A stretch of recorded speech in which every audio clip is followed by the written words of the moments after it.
Hindi sinanto ng MMDA at ng DILG ang palusot ng babaeng ito na nagpakilalang kamag-anak daw ni DILG Secretary Ben-Hur Abalos. Ang babae kasi tumatayong padrino ng isang grupo na nag-ooperate ng kolorum na van na may biyaheng Laguna. Nobyembre pa daw noong nakaraang taon nang lumulutang ang pangalan ng babaeng ito na hindi umano'y si Jazz Abalos. Gayunpaman, nagtungo sa MMDA ang babae para sana arborin ang nahuling kolorum na van.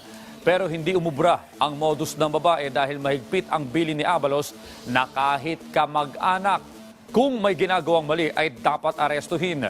Sabi ng MMDA na nag-ugat ang operasyon sa Cubao dahil sa impormasyon na may van na iligal na nagsasakay ng mga pasahero. Nang mahuli ng MMDA na bisto na peke ang lisensya ng driver at binanggit na may-ari ng van ay kamag-anak ni Secretary Abalos. Una munang nag-alok ng 1,000 piso ang driver ng van para maabsuelto pero hindi pinatos ng MMDA. Dito na ginamit ang pangalan ng kalihim. Umabot pa daw ng 1 oras ang hulihan dahil ayaw magpatiket ng driver. Patong-patong na kaso ang kakaharapin ng 2 suspect.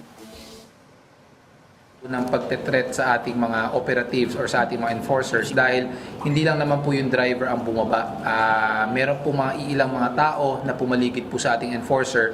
Kaya ito po ay naging rin natin, kumbaga result. That's why nagkaroon po tayo ng isang malaking operasyon.